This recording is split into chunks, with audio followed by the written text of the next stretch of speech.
Top quality और consistent performance के लिए सिर्फ सिल्वर पंप्स। टॉप क्वालिटी और कंसिस्टेंट परफॉर्मेंस के लिए सिर्फ सिल्वर पंप्स, नाम याद रखना।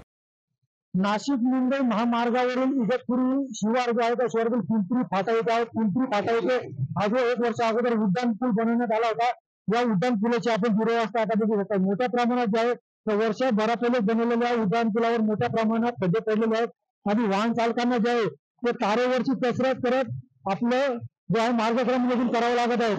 वर्षभरातच या पुलाच्या ज्या कामाची आहे ती फोलफोल झालेली आहे आणि पूर्ण पाहिलं तर या पूर्ण पुलावर जे खडी आणि दगड जे आहेत ते मोठ्या प्रमाणात पडलेले आहेत। आपण तिथे बघू शकतात की किती मोठ्या प्रमाणावर हा खड्यांचा जो खच आहे हा आपल्याला दिसतोय आणि किती मोठ्या प्रमाणात जे तिथं जे दगड आहेत या दगडांचा सुद्धा खच इथे पडलेला दिसतोय।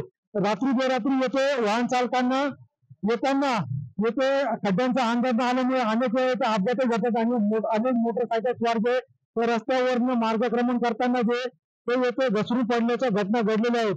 तरी गेल्या अनेक दिवसांपासून जो आहे तो असा मुसळधार पाऊस इगतपुरी तालुक्यात पडलेला नाहीये। गेल्या 4 ते 5 दिवसात जो पाऊस पडला होता त्याच पावसाने या परिसरातील या पुलाची पूर्ण दयनीय अवस्था जी आहे ती समोर आलेली आहे आणि आता संबंधित ठेकेदारावर जे आहे ते सरकार काय कारवाई करते याकडे सगळ्यांचं लक्ष लागून असणार आहे।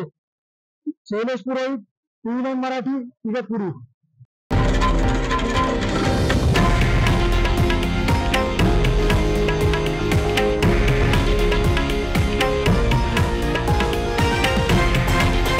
हे आहे देशातील नंबर 1 न्यूज नेटवर्क आणि आपण पाहत आहात TV9 मराठी, एकमेव।